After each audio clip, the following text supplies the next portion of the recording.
Evangelho de Mateus, capítulo 16, do verso 13 ao verso 18.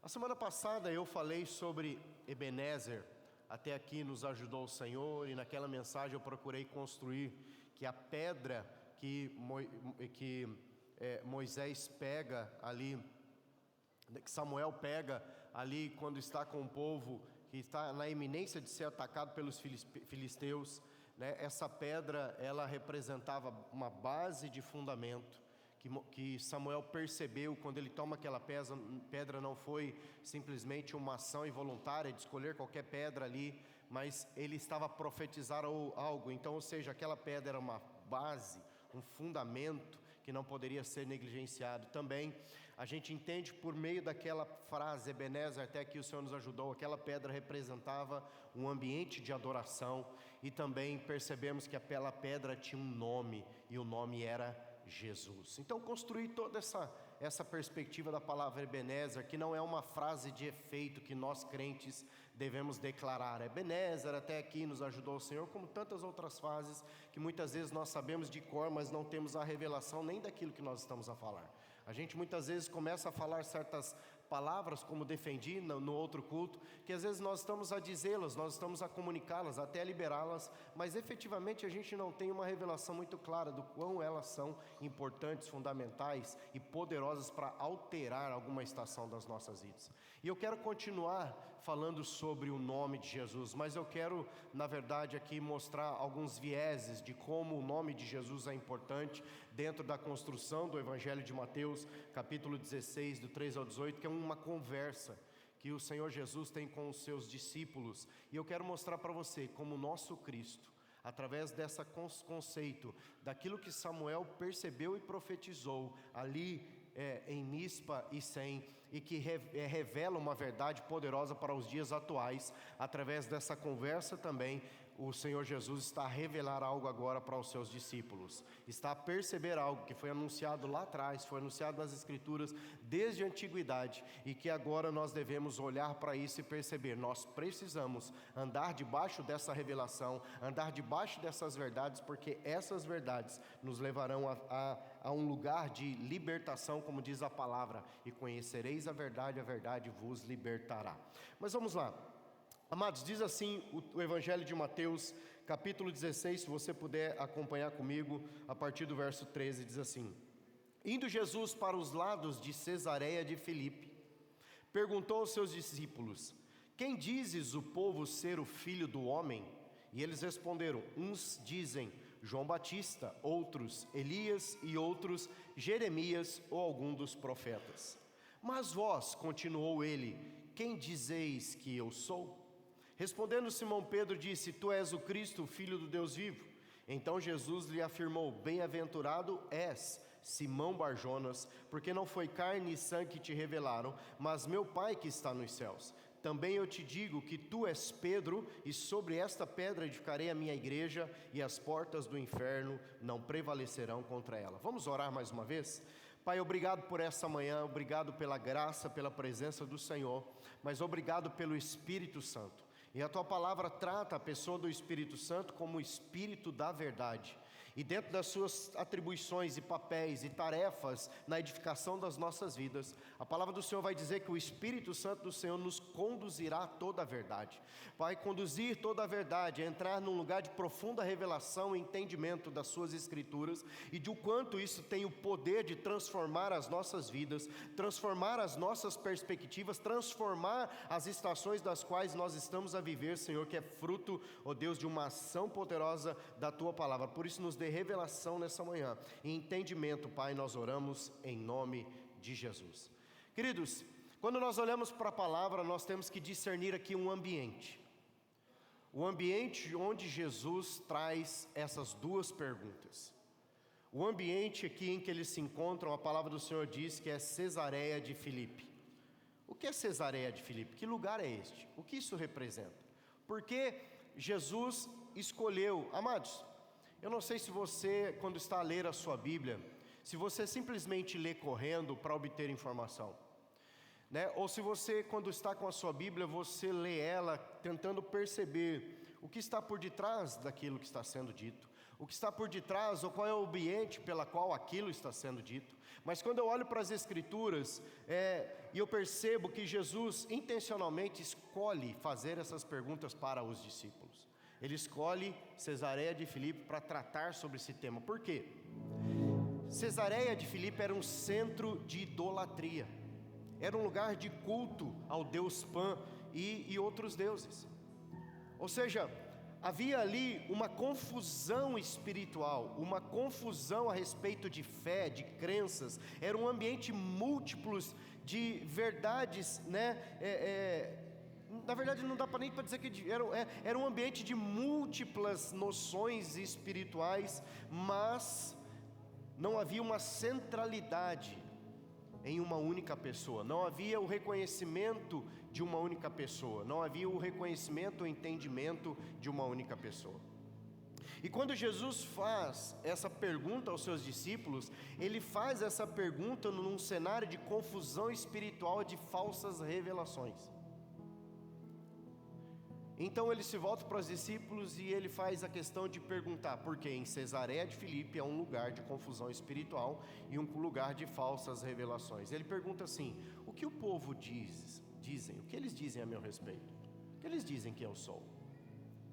Eu creio que particularmente Jesus estava buscando perceber se aquele povo que estava próximo dele, que estava de alguma maneira a acompanhá-lo no seu ministério, estava sendo impactado com a mensagem dele, ou estava a perceber quem ele era, que ele não era simplesmente mais um daqueles deuses de Cesareia de Filipe, que ele não era realmente mais uma entidade qualquer que é fruto da crença daquele povo em Cesareia de Filipe. O que Jesus queria perceber é se aquele povo realmente estava a conhecê-lo de fato, ou já havia conhecido de fato, ou já havia discernido que aquela pessoa encarnada era o Cristo, o Filho do Deus vivo. Se aquela pessoa encarnada era o Messias, era o enviado de Deus. O que Jesus queria perceber é isso, ou seja, nesse cenário de confusão espiritual, Jesus quer também perceber se aquele povo havia identificado que se tratava aquele homem. Mas nós vamos perceber que vem uma segunda pergunta, e a segunda pergunta era e vós, quem dizes que eu sou? E antes de entrar nas respostas, eu quero aprofundar um pouquinho mais nesse momento da minha introdução. Queridos, quando eu olho para este cenário de Cesareia de Filipe, eu consigo fazer uma conexão com o mundo atual, com esse mundo que nós estamos vivendo. A mesma confusão espiritual que havia em Cesareia de Filipe existe no mundo a qual nós estamos vivendo. A mesma confusão. Nós temos pessoas crendo em muitas coisas, pessoas crendo na força do seu braço, pessoas acreditando que se trabalhar vai ter mais recompensa, pessoas acreditando que se esforçar mais vai ter mais recompensa, pessoas realmente acreditando em pensamentos positivos, pessoas acreditando em tantas coisas, mas não se apegando a valores e princípios da palavra do Senhor, verdadeiramente se apegando a princípios e valores da parte do Senhor. Nós temos o ímpio, que não podemos esperar nada do ímpio, porque o ímpio ele é cego quanto às revelações da palavra, ele anda de acordo com aquilo que ele crê. Então ele vai crer e vai buscar por muitos caminhos. Eu creio que alguns de vocês já ouviram um jargão, uma frase que trata do assunto de chegar até Deus, que vai dizer assim: todos os caminhos levam a Deus. E não é verdade, nós já bem sabemos disso. Só existe um caminho que já nos foi revelado, que é Cristo Jesus. Mas quando eu olho para o nosso cenário, eu olho que não só o ímpio está sendo conduzido por muitas perspectivas, mas eu olho também que existem muitos crentes na atualidade que estão assentados dentro das igrejas, aos domingos cultuando ao Senhor, que também estão sendo levados a muitas perspectivas, e algumas delas as estão distanciando da presença do Senhor. E aí nós vemos muitos crentes cansados, sobrecarregados, esgotados, desanimados, frustrados. Por quê? Porque não está totalmente firmado ou apegado a valores, a revelação profunda da palavra do Senhor. e tem permitido com que enganos do inimigo ou confusão espiritual governe os seus corações. E isso vai trazer, e tem trazido sobre a igreja de Cristo, até poderia dizer, uma certa irreverência quando está na presença de Deus. Não discerne a presença de Deus nos momentos do culto, não discerne o que é cultuar, não discerne o que é vir para a igreja. Até vem porque existe uma cultura de cultuar no domingo, mas quando chega na igreja não entrega totalmente a sua adoração a Deus, mas a retém porque existem confusão espiritual no coração e na mente. E quando Jesus trata com os discípulos a respeito disso, ele está falando de um ambiente de culto, ele está falando de uma cidade, de um lugar onde havia culto de todas as formas e para todos os deuses. Então o Senhor vai fazer essas duas perguntas: o que diz o povo a meu respeito? E vocês, o que dizem a meu respeito? E é neste ambiente, querido, que eu creio que Jesus foi intencional em falar isso. Então, quem diz o povo a ser o Filho do Homem? Versículo 13. Uns dizem João Batista, outros Elias, e outros Jeremias ou alguns dos profetas. Ou seja, era conhecimento correto, mas incompleto. Era um conhecimento correto, mas incompleto. Eles não conseguiram olhar para Jesus e vê-lo como único. Ou seja, pois eles não discerniram sua verdadeira identidade. Queridos, nós que estamos em Cristo Jesus, nós precisamos entender que Jesus é muito mais do que a obra inicial da salvação na tua vida. Nós precisamos perceber que Jesus é muito mais, vai muito mais além do que o início do processo de conversão, vai muito mais além do que o que você já tem de caminhada nele. Há muito mais profundidade em Cristo Jesus do que você talvez já chegou, ou já entrou, ou já mergulhou. E eu percebo que muitas vezes, por falta de, talvez, discernimento a respeito da pessoa de Jesus, cada um de nós, muitas vezes, vamos escolhendo até que nível nós vamos entrando no nosso relacionamento com Jesus. Mas a palavra do Senhor nos convida a entrar num nível de relacionamento com Jesus que nos leva para um lugar mais profundo. De tal modo que à medida que nós vamos nos relacionando com Ele, Jesus vai entrando em lugares da nossa alma, da nossa existência, das nossas vidas. E foi isso que o apóstolo disse, foi isso que um servo de Jesus disse: convém que Ele cresça e que eu diminua. Mas a minha perspectiva, que a razão pela qual talvez muitos dos crentes não entendem essa dinâmica, é porque realmente talvez não estão a perceber o que está a conduzir as suas vidas. Talvez não está a perceber que existem algumas noções, perspectivas e condução na vida que se tornam cada vez mais nocivas com a noção do autoesvaziamento. Existem muitos crentes, irmãos, nos dias atuais, não nessa igreja, cheio de si mesmo. Nas outras igrejas, aqui não existe. Graças a Deus. Existem muitos crentes ainda cheios de muito de si mesmo, muito das suas ideias, das suas perspectivas. Semelhante a nós que torcemos para algum time de futebol, que quando nós vamos assistir o jogo do nosso time de futebol, e o treinador faz uma escalação que nós não gostamos, nós nos tornamos os melhores dos técnicos. Assim está cheio de crente na igreja. Ele é a melhor interpretação da exegese, ele é a melhor interpretação da doutrina, ele é o melhor avaliador do estilo do culto na igreja, ele é o maior avaliador do modelo que nós temos de igreja, ele é expert, mas ele nunca ousou pregar o evangelho como se deve pregar nos dias atuais. Ele nunca saiu do banco para ganhar uma pessoa para Jesus, consolidá-la na fé, levá-la ao batismo e fazer dela um discípulo. Mas ele quer emitir opiniões poderosíssimas a respeito da pregação, do louvor, do estilo da igreja, se a parede é preta, é cor-de-rosa, ou coisas do gênero. Porque a base desse crente é carnalidade, não é revelação profunda em Cristo Jesus. É um raciocínio natural, não é um raciocínio fruto da revelação que Jesus confrontou no coração daqueles discípulos e quis perceber se aqueles crentes, aquelas pessoas que estavam próximas dele, realmente haviam entendido quem ele era.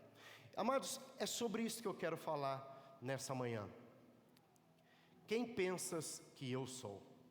Quem é Jesus para você? Como Ele se revelou em tua vida? Qual é a revelação que você tem de Jesus dentro da sua existência? Qual é a revelação que eu tenho de Jesus dentro da minha existência? Porque a segunda pergunta que ele faz, e a conversa não para por aí, vem a segunda pergunta: mas vós, continuou ele, quem dizeis que eu sou?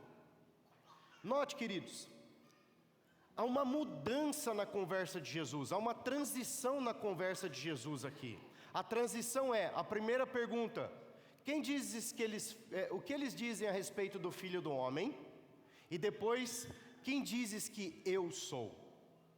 Há uma transição, e muitos de nós às vezes lemos isso e não percebemos, que ele muda da afirmação Filho do Homem para a afirmação eu sou. Ele não manteve a mesma linha de raciocínio.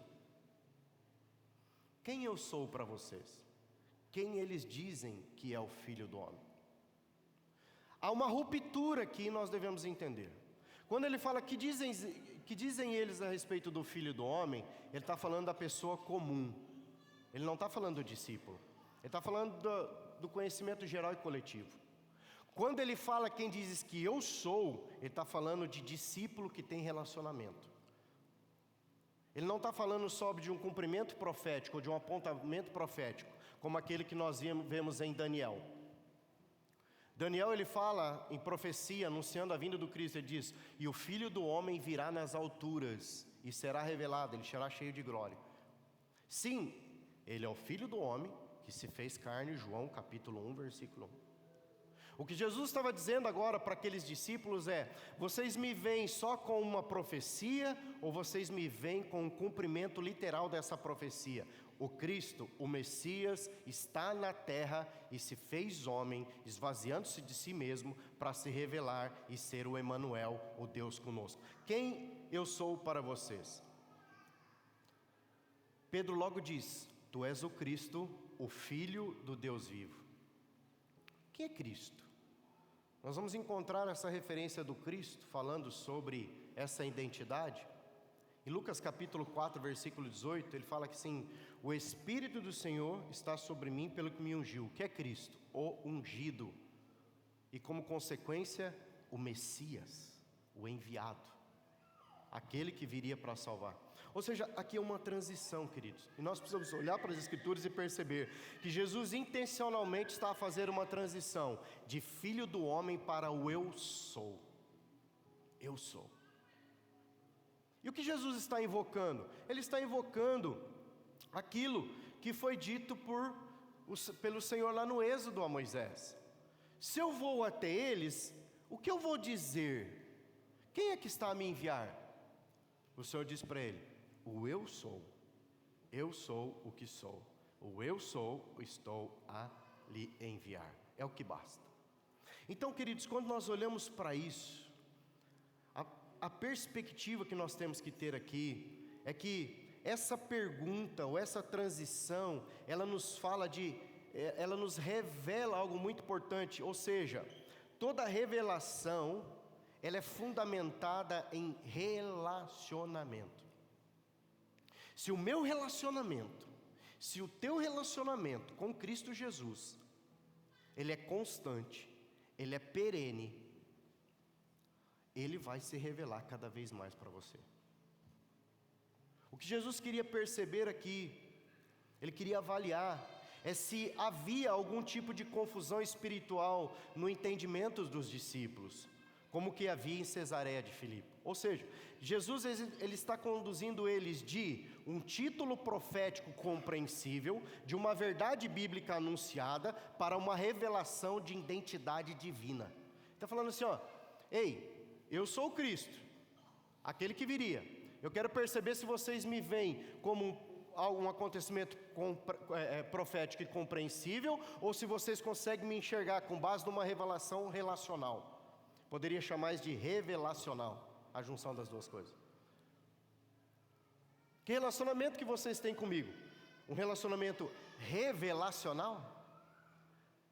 Ou seja, todo relacionamento gera comunhão.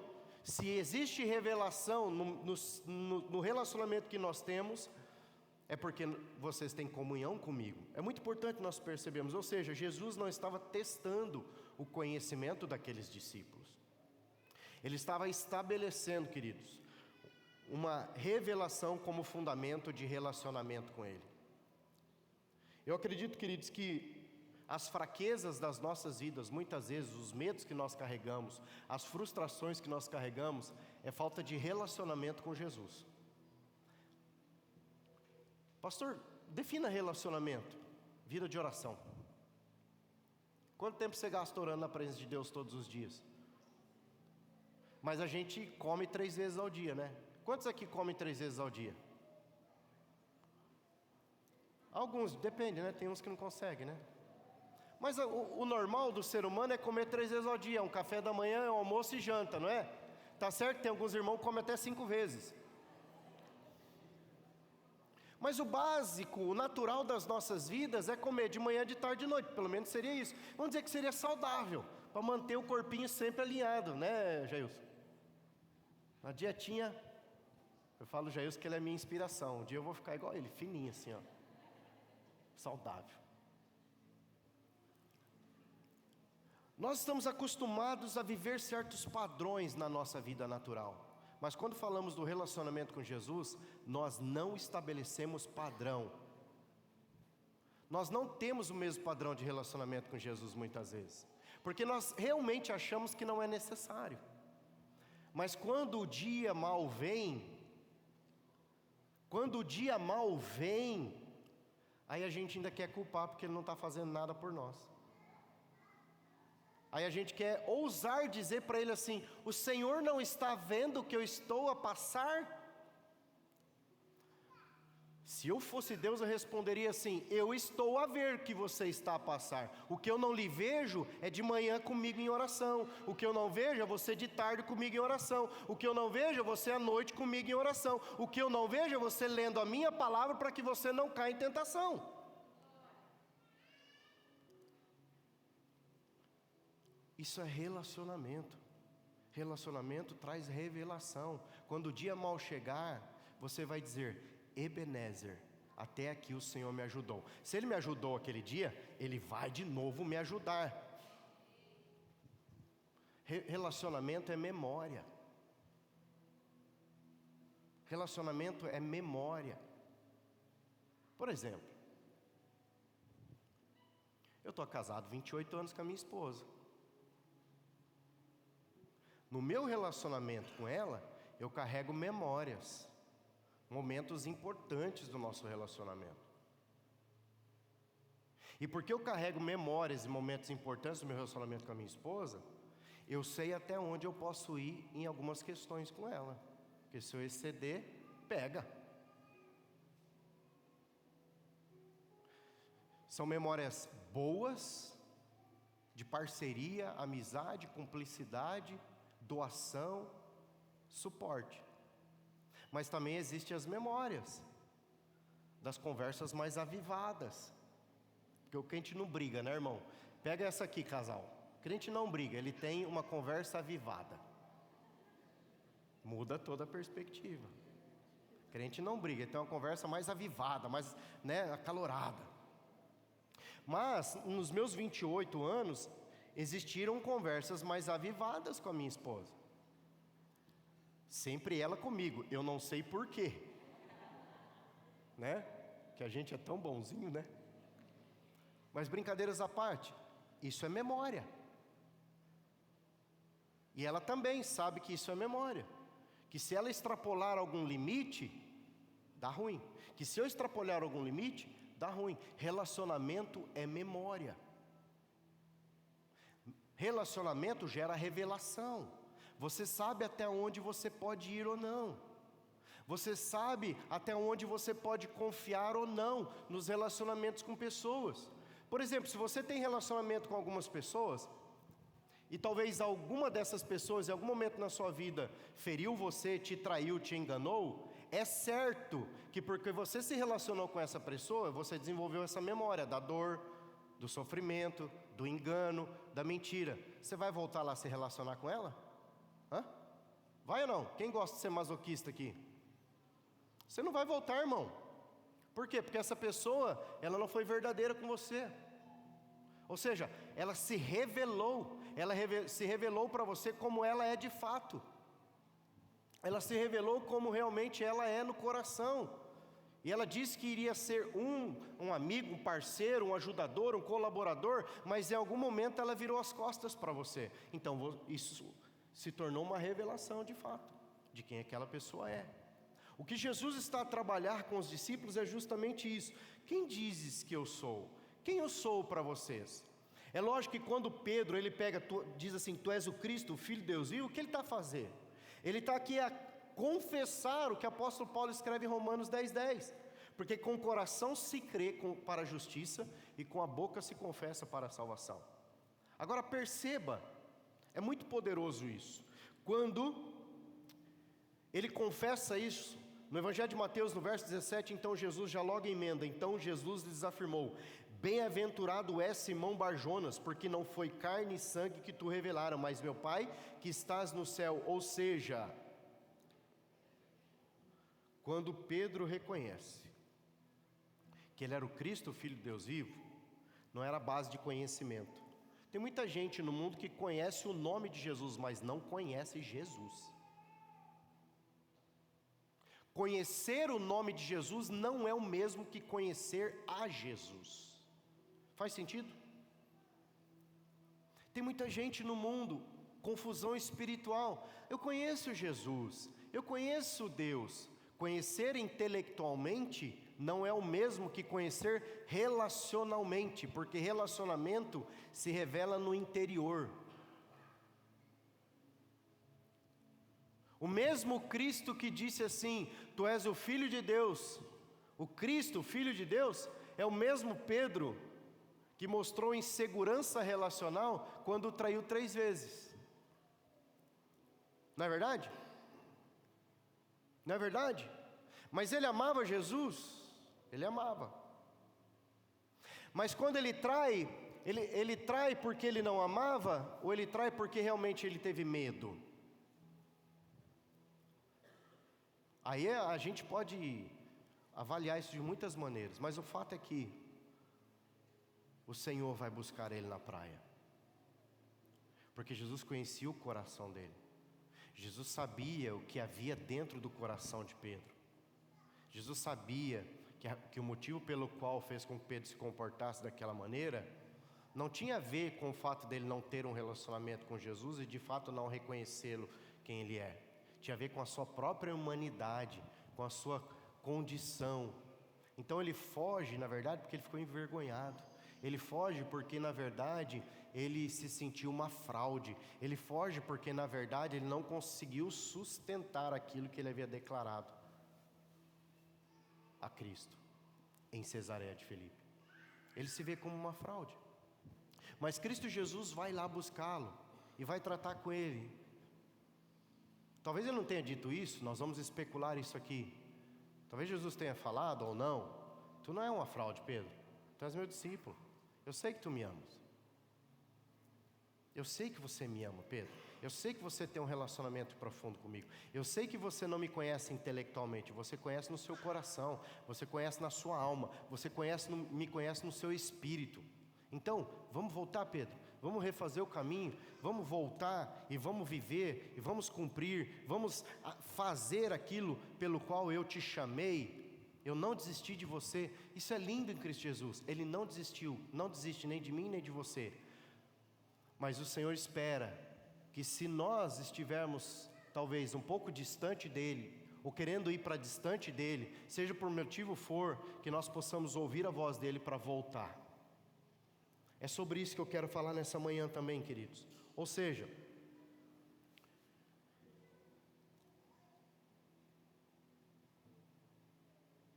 é nesse lugar de reconhecimento de Pedro a respeito da pessoa de Jesus, que Jesus então nos evangelhos vai se revelar para nós, de acordo com 7 princípios ou 7 verdades. Eu não vou entrar nos detalhes dos 7, eu vou citar os 7 valores, 7 princípios aqui. Durante a caminhada com esses discípulos, perceba, ele sai de uma conversa de filho do homem para o eu sou. Jesus não está trabalhando com esses discípulos a noção do filho do homem, ele está trabalhando o princípio do eu sou. O que está por detrás do eu sou? Quem ele é, o que ele veio fazer, o que ele veio cumprir e como ele se revelou. E isso eu creio que vai mostrar para nós que a razão pela qual Jesus se revela 7 vezes dessa forma, eu acredito que a razão pela qual ele faz isso é sim para que não tenhamos dúvida do que temos nele, do que está disponível nele para cada um de nós, porque são 7 verdades que eu creio que você vai se identificar em algumas delas. E se você se identificar em algumas delas, eu quero já dizer para você, a razão por que você está a se identificar é porque existe uma crise da identidade de Jesus em você. Quando eu falo, se você se encaixar dentro dela, significa que você precisa aprofundar no entendimento dessa crise. Então perceba nisso. Primeira coisa que Jesus fala, então, nós vamos trabalhar o texto do Evangelho de João. Primeira revelação que ele traz, está em João 6,35. Eu sou o pão da vida. Eu sou o pão da vida. Ou seja, ele não oferece alimento apenas, ele não está a oferecer alimento. Ele é o alimento que sacia a fome mais profunda da nossa existência. Queridos, que fome que existe dentro de você, ele te sacia. E essa saciedade me faz perceber que a fome que existe dentro da gente é uma fome que nasceu conosco. Só que por muitas vezes nós não discernimos o que temos nele, nós vamos buscar nos alimentar com outras coisas, que sacia a alma, mas não transforma a nossa vida. E para isso eu dou nome de pecado. Pecado, concupiscência da carne, desejo mal do coração. Pecado, concupiscência da carne, desejo mal do coração. Nós muitas vezes vamos buscar tentar nos saciar com algumas outras perspectivas externas que sacia a nossa alma, sacia o nosso coração, sacia o nosso desejo, mas não nos transforma. Agora, quando nós vamos em Cristo Jesus, sendo Ele o pão da vida, quando eu me alimento de Jesus, Ele transforma, Ele me alimenta, Ele me sacia, porque o texto diz isso, no verso 33, porque o pão de Deus é o que desce do céu e dá vida ao mundo. Então lhe disseram, Senhor, dá-nos sempre desse pão. Declarou-lhes, pois, Jesus, eu sou o pão da vida. Dá-nos sempre desse pão. Jesus disse para ele, ei gente, vocês não estão percebendo? Eu sou o pão. Eu sou o pão, estou com vocês. Segunda coisa que ele diz, eu sou a luz do mundo. Evangelho de João, capítulo 8, versículo 12. Ele não fornece iluminação. Ele é a luz que dissipa toda a treva. Ele é a própria luz. A palavra do Senhor diz que se andarmos na luz como Ele está na luz, temos comunhão uns com os outros e o sangue de Jesus nos purifica de toda a injustiça. Quer dizer que se eu quero ter comunhão com o meu irmão, com a minha esposa, com qualquer pessoa que seja, eu preciso andar na luz como Ele está na luz. Porque se eu andar na luz como Ele está na luz, não haverá injustiça nos relacionamentos. Aonde as injustiças estão a ser implantadas e consolidadas nas famílias? Na ausência de Cristo. Se Ele é a luz, e por andar como Ele está na luz, às vezes as maiores crises dentro dos relacionamentos conjugais, familiares, filhos, com pais, é a ausência de Cristo. É falta de Cristo, porque Ele é a própria luz. Terceira coisa que Ele diz, quando Ele se revela sobre o eu sou, Evangelho de João, capítulo 10, versículo 11, Ele diz assim, eu sou a porta. João 10, 9. Eu sou a porta. Ou seja, Ele não indica o caminho. Ele é o acesso a toda a redenção, a toda a provisão. Ele, Jesus, é o acesso a toda a salvação, a toda a provisão. Eu sou a porta. Evangelho de João, capítulo 10, versículo 9. Ele diz assim, eu sou a porta. Se alguém entrar por mim, será salvo. Entrará e sairá e achará pastagem. Ou seja, eu sou a porta. Quem entrar por mim tem salvação e tem provisão. vai entrar e sair, vai encontrar pastagem, vai encontrar alimento, vai encontrar provisão, porque eu sou a porta, que trago não só salvação, mas eu sou a porta, que faz com que você acesse provisão. O eu sou está a se revelar, na verdade ele já se revelou. Quarta revelação de Jesus para nós: eu sou o bom pastor. João capítulo 10, versículo 11. Ele não delega cuidado, ele mesmo cuida, conhece cada ovelha pelo nome e dá a própria vida. É isso que Jesus veio fazer. Eu sou o bom pastor. Está dizendo, eu tenho uma responsabilidade. Eu tenho aqui, dentro do meu ministério, como bom pastor, eu cuido, eu dou a minha vida. E Ele o fez, irmão. Ele fez isso, Ele morreu por você. Ele deu a vida dele por você, ovelha de Cristo. Então nós podemos confiar nele. Nós podemos crer nele. Amém? Quinta afirmação a respeito do eu sou. Ele diz, eu sou a ressurreição e a vida. João capítulo 11, versículo 25. Ou seja, ele não promete que a morte será evitada. Talvez alguns de nós morreremos. Eu gostaria de, viver um upgrade assim, tipo Elias, Quantos gostariam de viver um upgrade para o céu assim? Carruagem de fogo, labareda de fogo, glória, redemoinho, anjo subindo e descendo. Quantos gostariam de viver um labareda de fogo, a glória assim? Amém? Mas querido, o texto está dizendo assim, eu sou a ressurreição e a vida. Ok, ele não está a prometer que talvez alguns de nós não morramos. Mas a questão está aqui, se eu morrer, Ele vai me ressuscitar. Aleluia. Você pode dizer isso para o teu irmão? Porque tem gente que às vezes parece que já está morto vivo. Então declare para ele assim, se você morrer, Jesus vai te ressuscitar.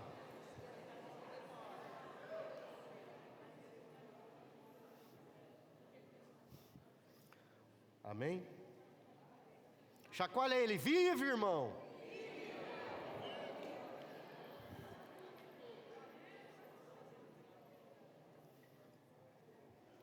Querido, eu vou dizer para você, o que a gente vai sempre pregar aqui, e esse é um acordo que existe entre nós.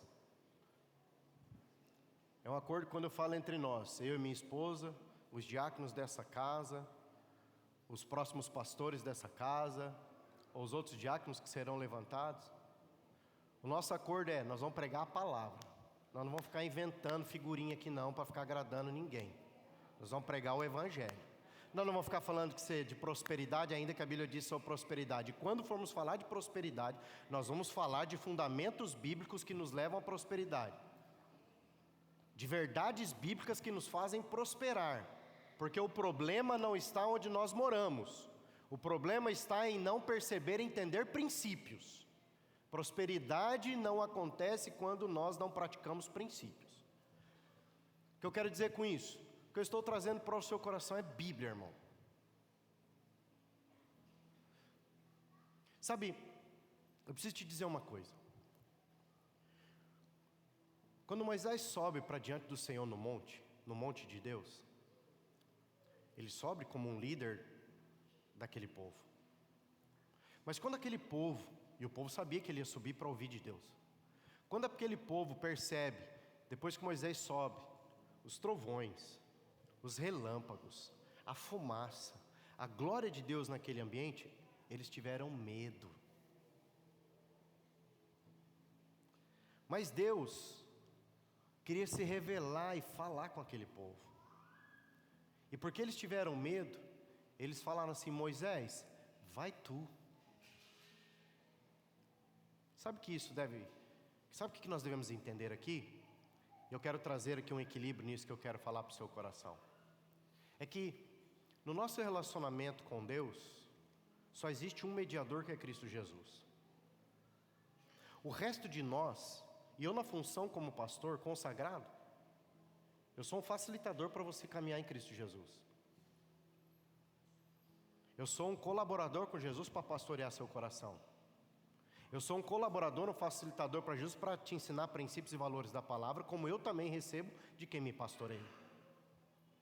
Mas você não deve me colocar no lugar de Cristo. Porque se você me colocar no lugar de Cristo, você vai sofrer. Talvez alguns de vocês que estão a congregar nessa igreja, um dia disse para vocês: eu nunca mais irei na igreja do Senhor, porque a igreja me feriu. Deixa eu te dizer, a igreja não te feriu. Quem feriu foi algum homem, ou alguma mulher, que não entendeu o lugar que ele precisava ter, quebrantar diante de Deus para ser um servo fiel e dar manutenção nos princípios e valores da palavra. Quem te feriu foi algum homem, mas não foi a igreja. Porque se você disser que foi a igreja, a culpa é tua, porque você era da igreja. Se nós dissermos que foi a igreja, a culpa é nossa, porque nós somos os membros da igreja. E se nós somos membros da igreja, significa dizer que nós não estamos a fazer um bom trabalho na igreja. Então, a responsabilidade que nós temos aqui dessa plataforma, desse altar, como você queira chamar, é pregar o Evangelho. Um Evangelho que nos liberta de nós mesmos, para vivermos em Cristo Jesus, e que nos liberta de depender de opinião humana, até mesmo de um pastor. Porque o Espírito Santo habita em nós, para que nós possamos aprender a ouvir a voz de Deus e andar segundo aquilo que o Espírito Santo nos revela. Agora, se o relacionamento, é sobre isso que eu estou a tratar, se o meu relacionamento ou o nosso relacionamento com Deus não anda lá essas coisas, você vai precisar de mim, e talvez eu vá te dar uma opinião que vai levar você para o lugar errado, mas não venha me culpar. Eu tentei dar o meu melhor, como os outros tentarão dar o melhor. Talvez, se não for a melhor opinião, então chegou a hora de cada um de nós aprendermos a ter um relacionamento certo com o eu sou, para que ele possa falar no nosso coração. Porque é sobre isso o Evangelho, irmãos. Existe uma conspiração espiritual sobre as nossas vidas, sobre a igreja de Jesus. Parece que a gente precisa de um profeta para ser feliz, parece que a gente precisa de um apóstolo para apontar a próxima estação, parece que a gente precisa de um evangelista para ser reevangelizado, parece que a gente precisa de um pastor para ser cuidado das nossas feridas o tempo todo, como se o Espírito Santo não pudesse fazer essas coisas no nosso coração. Faz sentido o que eu estou dizendo, irmão? Pastor, então vamos acabar com a igreja. Não podemos acabar com a igreja, porque a ordenança bíblica: congregai, se ajuntai, para nós sermos fortalecidos e animando uns aos outros para caminhar com o Senhor. Então o que eu quero trazer para o seu coração: o eu sou já se revelou, e nós precisamos de um relacionamento fiel com o nosso eu sou, com o nosso Cristo, o nosso Salvador. Vamos avançar, fui até os 5, para não demorar mais, já são 11h34, quero acabar logo. Eu sei que tem gente que quer ir para o Rio. E eu acho uma boa ideia. Glória a Deus, o sol está chegando, aleluia. Sexta, coisas que Jesus se revela como eu sou. Eu sou o caminho, a verdade e a vida. Evangelho de João, capítulo 14, 6. Eu sou o caminho, a verdade e a vida. Ou seja, amados, ele não aponta, para um destino, ele é o próprio destino. Jesus não está dizendo assim, vá por esse caminho que você vai chegar lá, não. Jesus está falando assim: olhe para mim, eu sou o destino, eu sou. Para quê? Eu falo, os pais ficam beliscando os filhos aqui na igreja, irmãos. Faz isso com as crianças, né? Tadinhos. Vamos lá. Eu sou o caminho, a verdade e a vida. Ele não aponta um destino para você, ele está dizendo: olhe para mim, porque eu sou o destino. Se andares comigo, chegarás à vida. Se andares comigo, chegarás à eternidade. Sétima coisa que Jesus se apresenta como eu sou. Eu sou a videira verdadeira. João capítulo 15, versículo 1. Quando eu olho para isso, ele não está a distribuir vida. Ele é a fonte de toda a vida, da verdadeira vida que flui. Presta atenção, irmãos. Da verdadeira vida que flui para frutificarmos. Eu sou a videira verdadeira, e vós sois os ramos. Todo aquele que estiver ligado em mim, esse dará frutos. Ou seja, ele não está aqui para distribuir vida para mim e para você. Ele está aqui a dizer que aqueles que estão conectados nele, irmãos, conectar em Jesus Cristo é relacionamento. Estar conectado em Jesus está se relacionando com Ele. É estar com Ele todos os dias, irmãos. É buscar a presença dEle, é meditar na palavra dEle, é orar aos pés dEle, é estar com Ele.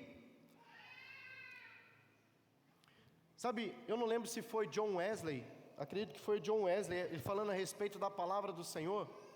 Ele diz que a palavra do Senhor tem o poder, né? Ou ela tem o poder para revelar o pecado que existe em nós a ponto de nós sermos transformados e vai nos aproximar de Deus, ou ela tem o poder de nos afastar totalmente de Deus, porque ela revela o que há em nós. Eu quero crer que a palavra de Deus para nós, para cada um de nós, é a verdade que nos leva para Deus e não nos distancia dEle quando nós nos deparamos com as nossas fragilidades. Que nós possamos ter um coração disposto a quebrantar diante do Senhor e pedir a Ele: Senhor, me restaura, me ajuda nessa fraqueza.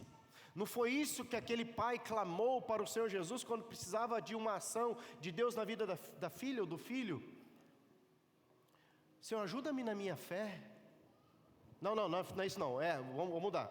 Quando vai falar sobre perdão, corrigindo o texto aqui, tem uns exegetas aqui que estão olhando para mim e estão falando errado a referência.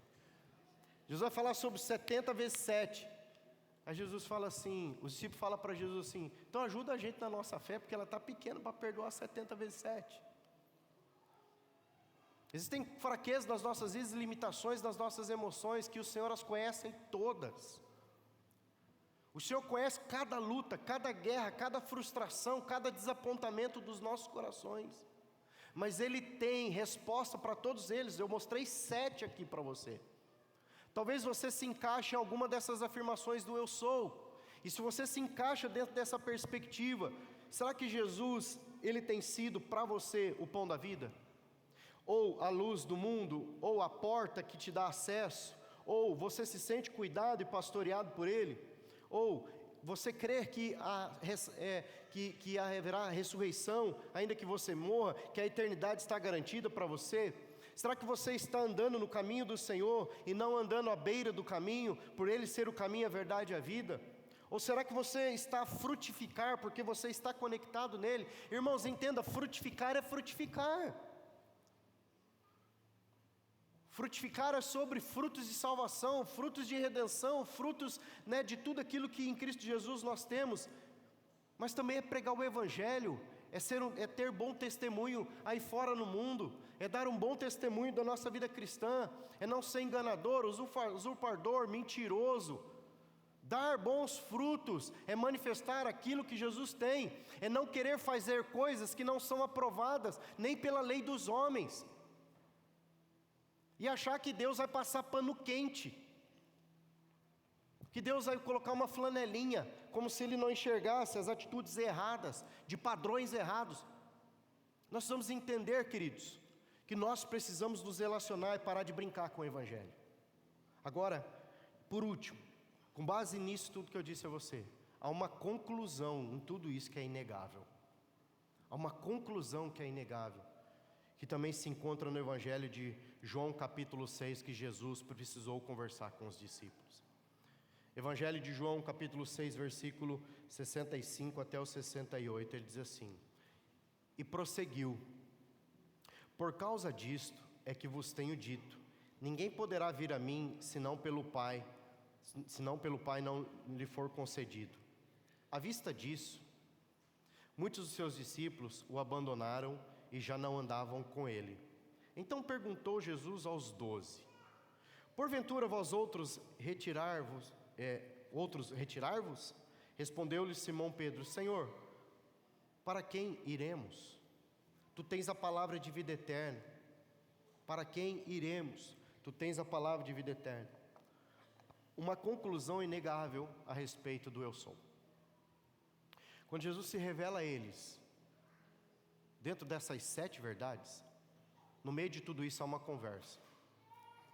Ele diz assim, o texto fala, alguns dos discípulos, porque ele começou a dizer, se o meu Pai não revelar essas verdades no coração, Jesus começou a falar de revelação, Jesus começou a falar de relacionamento, Jesus começou a falar da coisa mais profunda na vida cristã, trazendo para os nossos dias. A Bíblia diz que alguns discípulos o deixaram. E aí Jesus se volta para os 12 e diz assim: vocês também irão? E mais uma vez Pedro diz: para onde nós vamos, se só tu tens a palavra de vida eterna? Para onde nós iremos? Só tu tens a palavra de vida eterna, para onde nós iremos?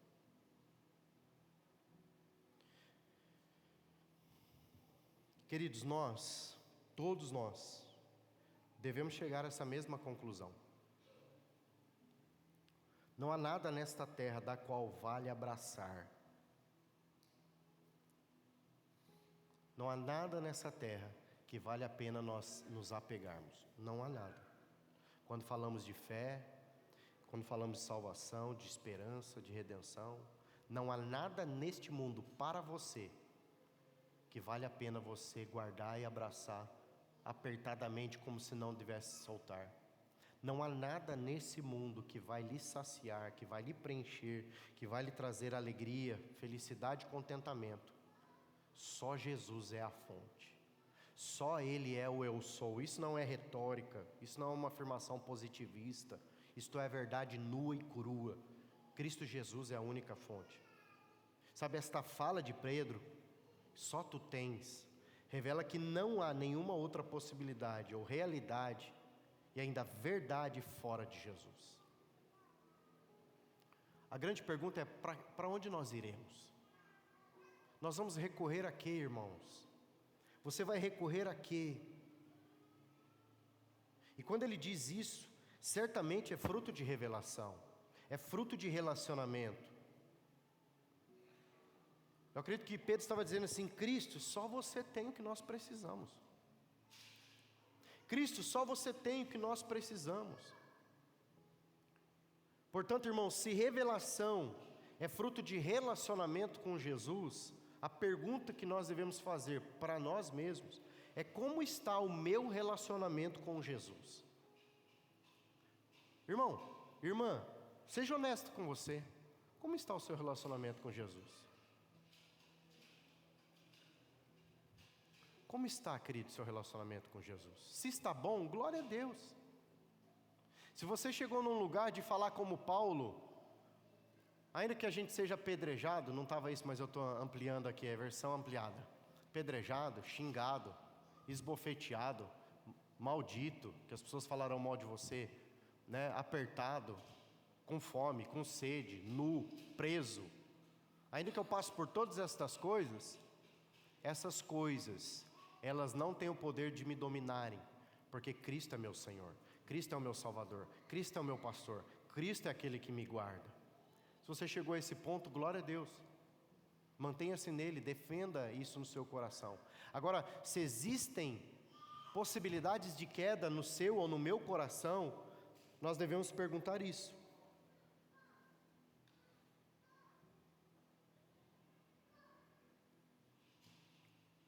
A pergunta de Jesus, nesse texto que eu li de João 6,65, fala sobre Cristo prosseguir na declaração dele. Ele diz assim, dentro daquele texto, depois do versículo: e prosseguiu: por causa disto é que vos tenho dito, ninguém poderá vir a mim, se pelo Pai não lhe for concedido. Ninguém pode vir a mim, se não pelo Pai for concedido. Eu quero concluir essa mensagem nesta manhã, trazendo essa reflexão para o teu coração. Jesus se revelou nos evangelhos de 7 maneiras, e todas estas 7 maneiras, elas respondem um anseio da nossa alma. Todas essas 7 maneiras respondem a respeito de necessidades que nós nos deparamos todos os dias, de crises que nós nos deparamos todos os dias. Essas 7 maneiras que Jesus se revelou como o eu sou para os discípulos, para aqueles que caminhavam próximo a Ele, está disponível a todos nós. quando ele trata desses temas com os discípulos, eu creio que o que ele estava a dizer é: vocês não precisam de mais nada dentro dessa revelação que eu trouxe para cada um de vocês. Vocês não precisam de mais nada. Quando se sentir só, eu sou o bom pastor que cuida. Quando se sentir sem direção, eu sou a direção. Quando se sentir envolto na treva, eu sou a luz. Quando a angústia e a sede bater na alma, eu sou o pão. Ele vai se revelando. Ele vai dizendo assim, de maneira muito prática, na vida cristã, ele vai dizer para os seus discípulos o que está disponível para cada um deles nas estações da vida. Irmãos, isso tudo está disponível nas estações das nossas vidas. Do que você precisa hoje? Jesus é e tem o que você precisa. Jesus é e tem o que você precisa. Ele tem tudo para a tua vida. Ele tem tudo para o teu coração. Ele tem tudo para a tua família. Ele tem tudo para as tuas finanças. Ele tem tudo para a tua saúde emocional. Ele tem tudo para a tua saúde psicológica. Ele tem tudo para a tua saúde espiritual. Ele tem tudo para o seu casamento. Ele tem tudo para o relacionamento com seus filhos. Ele tem tudo para o teu trabalho. Ele tem tudo para que você for fazer. Tudo que representa a partir de você. Ele tem tudo para a tua vida, pois Ele é tudo em todos. Ele é tudo em todos. A palavra do Senhor vai falar assim, que Ele é tudo em todos. Atos capítulo 17, versículo 28, se não me engano. Nele nós existimos, vivemos e nos movemos, porque Ele é tudo em todos. Ele tem tudo para cada um de nós. Ele pode tudo em favor de cada um de nós. Ele disse tudo para cada um de nós. Ou seja, nele a ampla suficiência, ampla profundidade, ampla graça, ampla misericórdia, amplo favor, amplo. Quando você acha que não há mais, Ele vem e Ele tem ainda mais. Quando você acha que acabou, Ele vem e abre a porta. Quando você acha que não tem caminho, Ele se põe como caminho. Quando você acha que não há mais esperança, Ele sopra um novo fôlego. Quando você acha que acabou de vez, não vai dar mais, eu estou a ponto de desistir, eu estou a ponto de realmente jogar a toalha, Ele vem, te levanta, te fortalece, te firma, te restaura, e te edifica, e te refrigera. Ele vem, porque Ele é o eu sou. Ele não mudou, Ele continua sendo o mesmo ontem, o mesmo hoje, o mesmo que sempre será. Agora, queridos, o que Ele espera? E aqui está a grande questão. Ele espera que nós realmente ouçamos a voz dEle. Quando Ele diz assim, para que você me conheça nessas 7 verdades, venham a mim. E é aqui que mora a grande crise de muitos de nós. Eu não sei por qual motivo, mas a verdade é que muitos de nós não vamos até Ele. Nós tentamos gerenciar a partir das nossas perspectivas. A gente não vai até Ele. A gente tenta fazer do nosso jeito. A gente tenta resolver do nosso modo. A gente tenta dar um jeitinho. A gente tenta costurar de alguma maneira. A gente tenta. Só que a gente não percebe que nós estamos nos cansando, que nós estamos nos desgastando, que nós estamos muitas vezes entrando num lugar de desilusão, frustração, porque nós, no coração, por causa do que estamos a viver, nós permitimos que o nosso coração se endureça.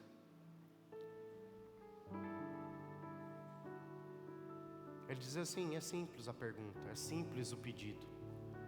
Vinde a mim, todos vós que estáis cansados e sobrecarregados, e eu vos aliviarei. De algum modo Ele vai se revelar. De algum modo Ele vai se revelar. Revelação é relacionamento. Relacionamento é uma via de 2 mãos. Olha o que a palavra do Senhor diz: achegai-vos, pois, a Deus, e Ele se achegará a vós outros. Achegai-vos, pois, a Deus, e Ele se achegará a vós outros. Nessa manhã, amados, o que o Senhor Jesus, o que a palavra do Senhor está a nos mostrar aqui, é que existe sim um desejo do coração do nosso Senhor. O texto de João capítulo 10 diz: entrará pela porta, sairá pela porta. Se Ele é a porta, o que Ele espera? Que nós entremos para o cuidado dEle. Ele é o bom pastor que se põe na porta do aprisco. O que Ele está a esperar? Que nós entremos por Ele para o aprisco. Será que é difícil da gente entender isso?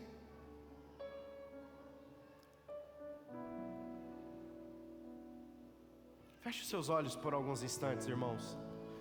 Não quero... A ideia aqui é não trabalhar o seu emocional. Não tem a ver com o teu emocional. Tem a ver com fé.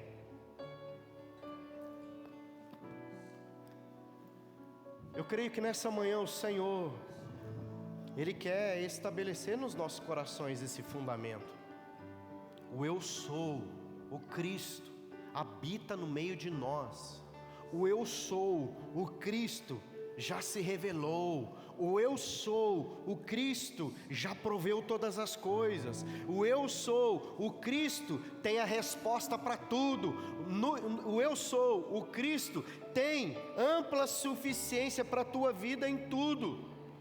O eu sou, o Cristo, tem a direção e a decisão que você precisa. Nós precisamos aprender a ir a Ele. E talvez essa é uma manhã, amados, que nós precisamos sair do nosso lugar de inércia e ir até Ele. Talvez essa manhã seja uma manhã de você romper com limites emocionais, racionais teus, a respeito de se jogar aos pés de Jesus. Talvez nessa manhã seja uma manhã de você voltar às primeiras obras, voltar às primeiras práticas. Dentre elas, vim para um lugar de quebrantamento aos pés dele. Vim para um lugar, sabe, que você já viveu, de se jogar aos pés dele, de se quebrantar aos pés dele, de clamar pelo socorro dele, de clamar por uma revelação mais profunda de quem ele é para o teu coração. Eu creio que esta é uma manhã de nós conhecermos o Pai, nos revelar profundamente aqui dentro, na nossa alma, no nosso coração, no nosso espírito, o Cristo. Mantenha os teus olhos fechados, irmãos. Nós vamos adorar alguns instantes, mas eu não queria que você ficasse inerte. Queria que você tivesse uma ação no teu coração de começar a falar com Jesus, de começar a falar com Ele, de trazer teu coração a Ele, de trazer, talvez, para Ele essa perspectiva: Senhor, eu não te conheço nesse lugar. Senhor, eu não te conheço nesse ambiente. Eu não te conheço como a porta, eu não te conheço como a vida, eu não te conheço como a videira, eu não te conheço, eu não sei, irmãos. Mas talvez essa seja uma manhã de você realmente entrar pela porta, e entrar pela porta, e realmente receber o que Ele tem para dar sobre a tua vida. Vamos adorar um pouco, vai fazendo a tua oração, vai realmente colocando o teu coração diante do Senhor. Depois nós vamos orar.